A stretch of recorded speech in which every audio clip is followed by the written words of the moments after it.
Bună ziua, dragi pacienți! Sunt dr. Ciurpa Bianca, medic specialist pneumolog și vă aștept la Centrul Medical Hartman pentru a depista și trata astmul bronșic dacă prezentați aceste simptome.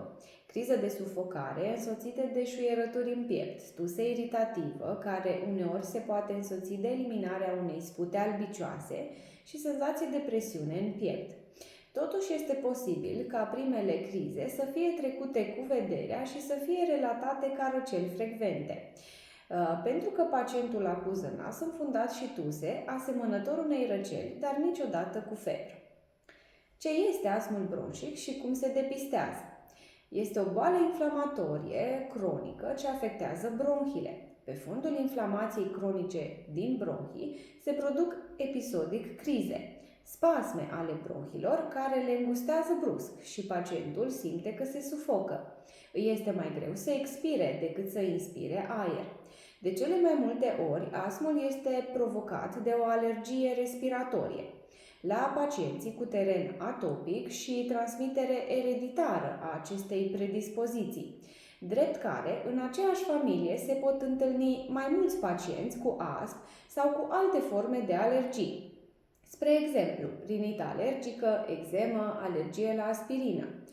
Boala începe să se manifeste fie cu ocazia unei viroze, fie cu ocazia expunerii la alergeni. Polen, praf, ambrozie, sezonier, odată cu înflorirea copacilor, gramineelor. Odată debutată, boala are o evoluție cronică, adică este prezentă permanent în bronhii, dar este resimțită de bolnav numai în timpul crizelor. Între crize, pacientul se poate simți bine și se poate crede sănătos, acesta fiind un motiv al lipsei de aderență la tratament prin omisiuni de doze, care ulterior accentuează inflamația și poate provoca o nouă criză. Cum se stabilește diagnosticul de astm bronșic? Pe baza manifestărilor clinice, a istoricului sugestiv de alergii și a spirometriei prin măsurarea volumelor și debitelor pulmonare.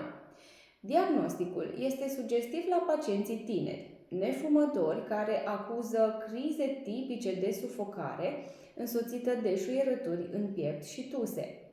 Spirometria este esențială pentru a confirma diagnosticul, pentru stabilirea severității bolii și urmărirea evoluției în timp. Pacientului îi se cere să expire cu maxim de forță într-un aparat care măsoară parametrii respiratori.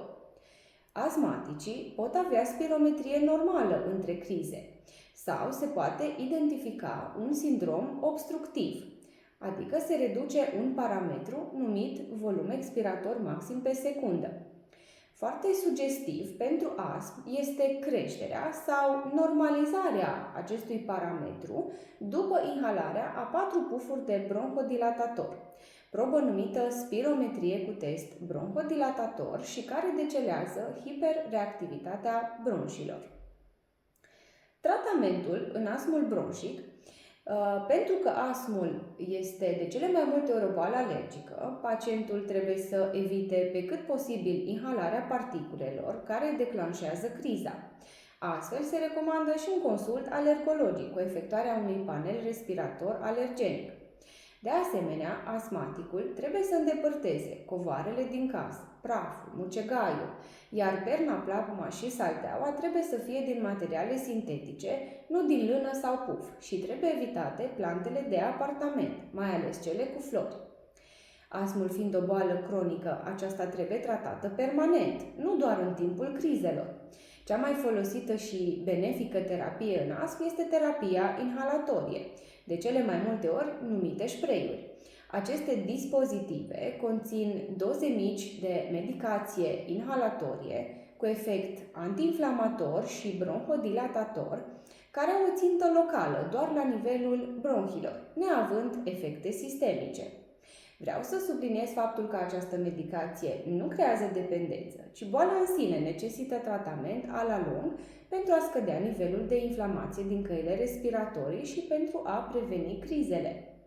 Pe lângă tratamentul de întreținere, există medicație de salvare în criză, care are acțiune rapidă.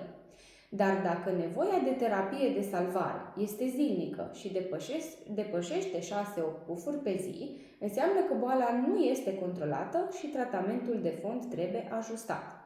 Vă așteptăm cu drag la Centrul Medical HeartMed, unde puteți beneficia de consultație pneumologică gratuită cu bilet de trimitere de la medicul de familie sau în sistem privat pentru a depista și trata astmul bronșic.